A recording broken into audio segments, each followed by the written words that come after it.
Now, although I have a background in psychology, I'm principally a sociologist. And as you know, sociologists are, for the most part, die-hard leftists, Marxists, feminists, that type. But I can't pretend to be that anymore. I want to talk today about the existence of God and God's manifestation in the gender literature and men's lives. Now, I know this is unusual for me, a masculinity scholar, and particularly because this is an academic conference and we're supposed to value data and evidence, but I just can't be silent anymore. God exists. And I have far too much personal experience with God to think otherwise. I have read far too widely about God's existence, and I've consulted with highly respected scholars about God's existence.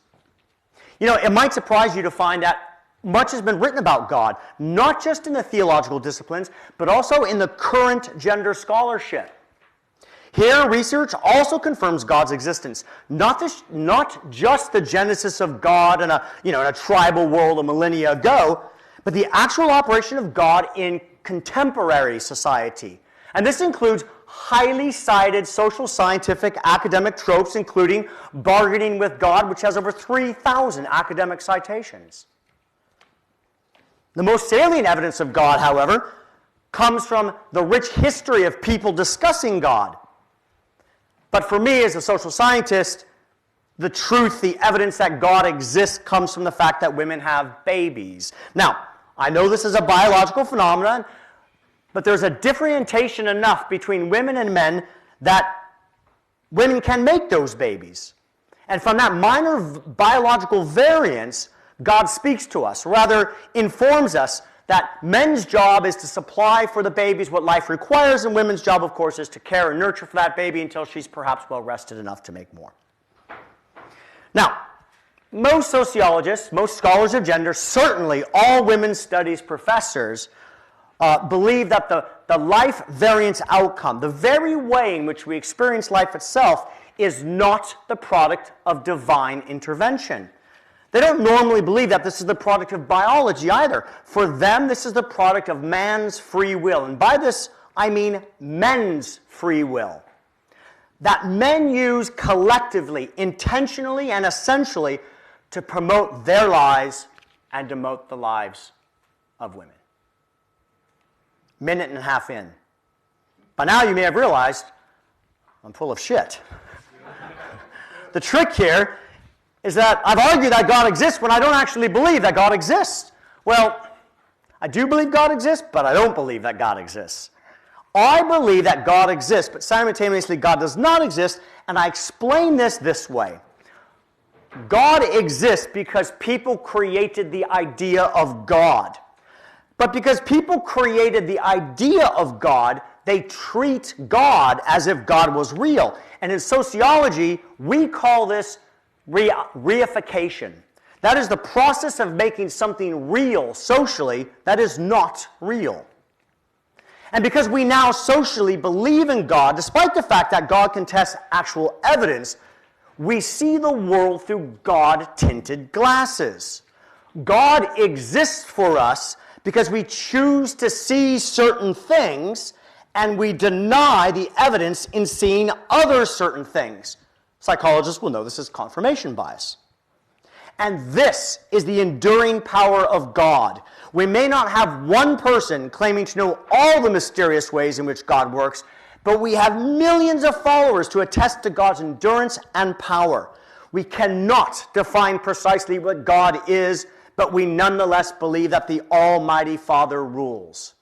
And because we believe this, we see His hand on everything. The fuck am I talking about?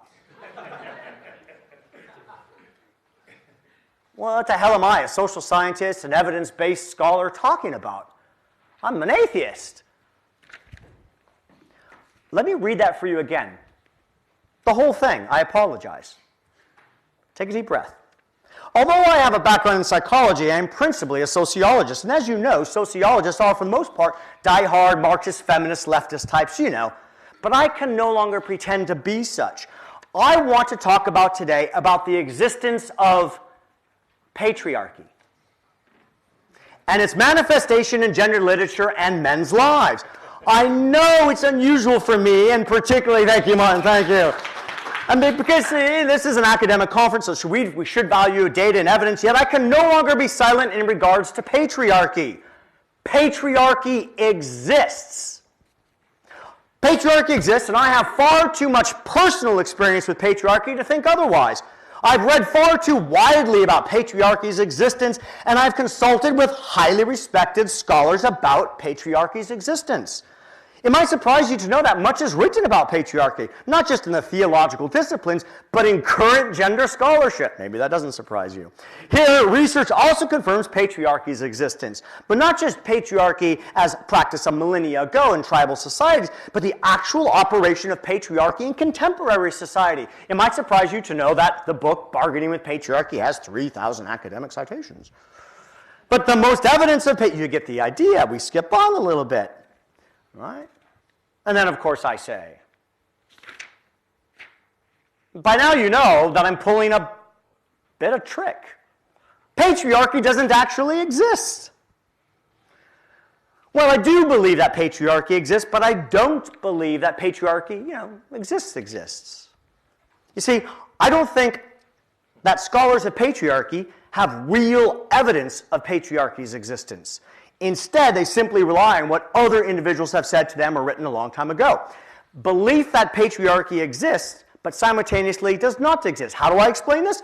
Patriarchy only exists because people created the idea of patriarchy.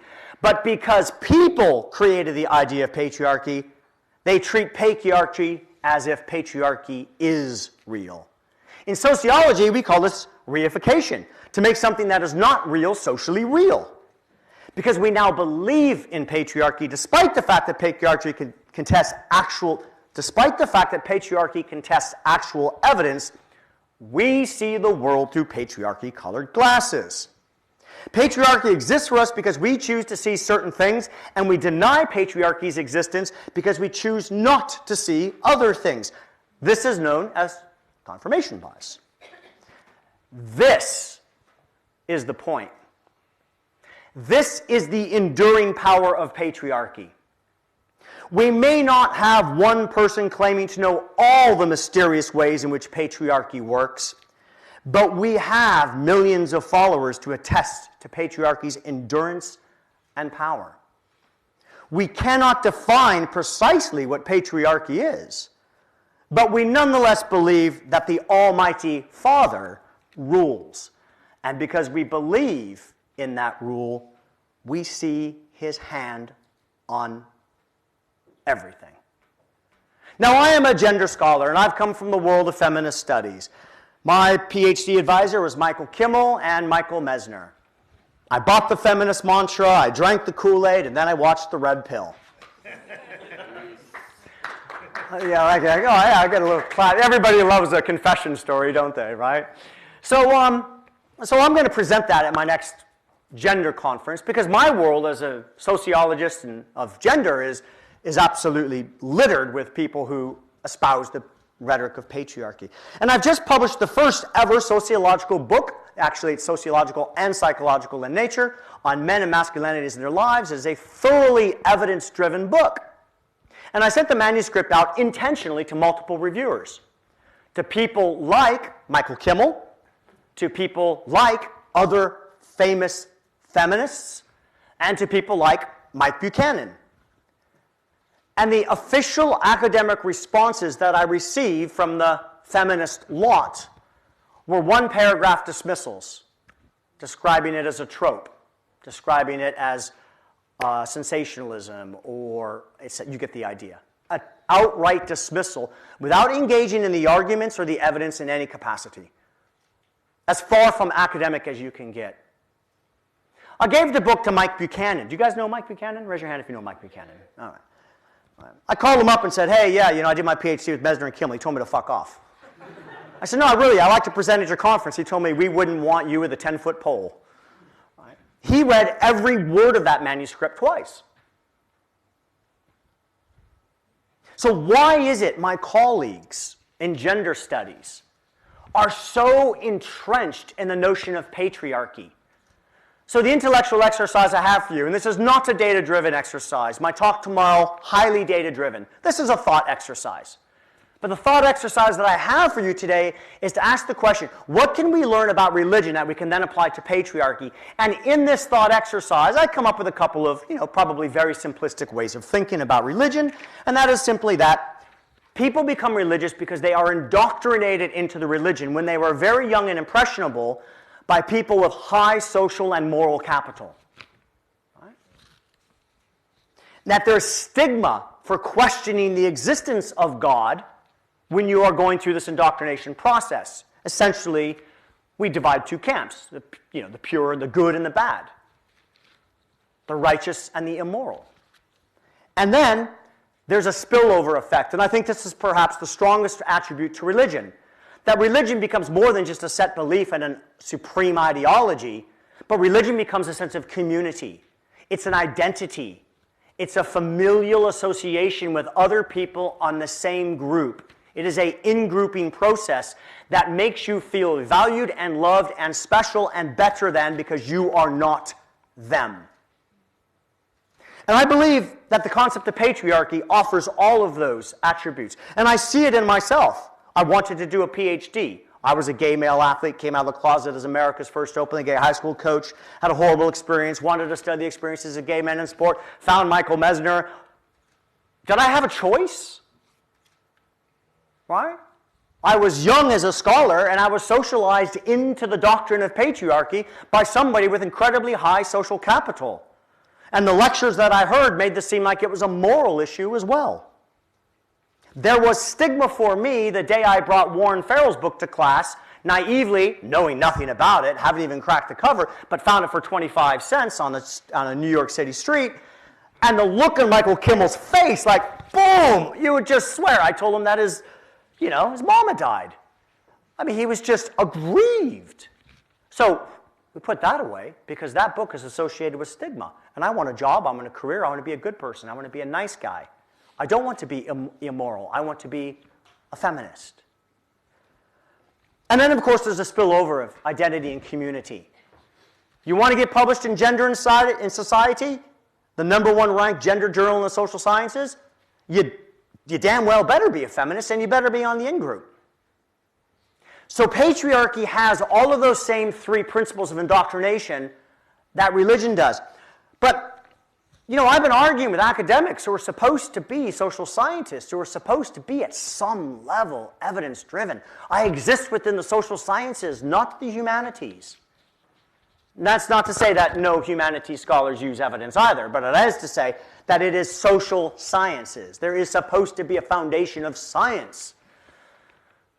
But this concept of patriarchy remains so strong. And as a young gay guy, I've had lots of arguments with Christians trying to tell them that God doesn't exist. But it is an impervious belief.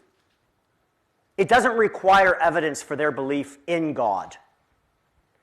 And that is precisely the same with patriarchy. As a gender scholar of masculinity, I have lots of times I've tried to talk fellow gender scholars out of the belief that there's patriarchy. But the evidence does not matter. They do not care to see evidence. And my argument here is that patriarchy is a harder nut to crack than God. Now that's saying something, right? You got to give those patriarchal subscribers some serious credit here because they are a harder nut to crack than God. And I believe they're a harder nut to crack than God because they are a hybrid of thought. They hide behind the pretense of science. They're not just like the theologians, well, hey, this is belief. And the way they hide behind the pretense of science is through selective examination of selective elements that make their case, and a refusal to examine other elements that make their case. So if you type into Google Scholar, CEO, feminism, masculinity, patriarchy, you will find hundreds of published articles that feminists, and mostly, when I say feminists, it means gender scholars. Most gender scholars are feminists, not all, but most. You will find hundreds of those. Go ahead and type into Google Scholar, the gender paradox. None. There is not a single sociologist in the Western English-speaking world that has ever published about the gender paradox. Psychologists have done it. David Schmidt, for example, at Brunel has done this quite a bit until now. All right? The wrath of the stigma. And so very much so, what feminism, what those aspiring that patriarchy exists do kind of reminds me of the difference between God and patriarchy is this. You know, you've all seen something like this on television. A cafe explodes, it's a horrible terrorist incident, and the guy who owns the restaurant next door is interviewed, and he says, God spared me. And we all go, so what you're really saying is God wanted those 12 people next door to your restaurant to die. And he cares more about you for whatever reason than those 12 people who died. And that's salient. It's obvious. But what feminism does is it says only 20% of women in CEOs are women. Let's bang on about that. And that is a scientific, irrefutable finding. It makes it a harder nut to crack. But I also believe that feminism is a harder nut to crack because whereas religion has the tenet of the meek shall inherit the earth and it's okay to be poor and that sort of thing, feminism latches on to, and I'm thinking aloud here, I've never published or written about this, I thought about it 2 days ago. Feminism latches on to the human construct, that thing we all do, of relative deprivation. You're a psychologist, you know what relative deprivation is, but just in case you don't, a classic example of it is this. I'm a professor in England. I'm in the top 2% of income earners in England, which makes me in the top 0.00001% of income earners in the entire world. Compared to the history of human beings on this planet, my life conditions are the best. But that's not what I think about on a daily basis. I think about the fact that one of my favorite PhD students is now a professor of his own right, and he's making £15,000 a year more than me, even though he's only got a third of the academic citations and publications that I have. Relative deprivation. And I believe that what feminism does is feminism doesn't describe that we should all be poor. Feminism has the idea behind it, sort of the Marxist socialist thing, that we should all be equal. And so what feminism does is it gives us the opportunity to look at something easily measured, income, and to go, that guy makes more money than me. There's the relative deprivation. There's the victimhood. And the things that count in life we can't measure. The value of staying home with your child, wherever our last speaker just went. The joy of being a parent. And so what feminism does is it's able to quantify in some areas where men have worked harder and longer and this and that, and then attaches onto the idea of relative deprivation to make the case that they are victims. And that patriarchy is a system which continuously victimizes women. And in this, I want to argue that it is also a self-sided approach, a short-sighted approach. And that is because patriarchy doesn't create victims. Not as modern, not in contemporary society. But what patriarchy does do is it creates a sense of victimhood. It robs young women of their agency to realize that they can make the difference. It tells them that they will be victims from the outset. And then, of course, self-fulfilling prophecies come into play. I'd leave you with this if I have more time. You know, I used to talk about smashing the patriarchy. Didn't know what the hell it was, but I was going to smash it. Now what good comes in smashing the patriarchy? What are we actually talking about? Look, I'm a gay man with 2 kids and a husband. I've opened up the nuclear family to a more extensive approach. But does that mean we should smash the nuclear family? Does that mean we really want children growing up in households with detached parents? What are the outcomes of that? Do we really want to smash capitalism? What are the outcomes of that? Because, you know, my husband's had cancer. And because one of those awful, evil corporations that make drugs exists, he's alive today. With the NHS said he's going to die. So we need to think more critically. Now, I do leave you with this. Most of you don't believe in patriarchy. I still don't know how to crack that nut. It's just a big basket of nuts. Look at that. Oh, I did go over by 22 seconds. I apologize, Elizabeth.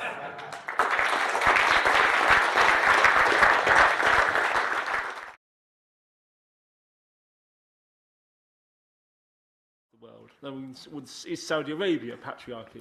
Yeah, so that's why I talked about tribal in my written speech. I talked about patriarchy as a tribal thing, right? The concept, the origins of patriarchy come from a clan mentality where the men make the decisions, right?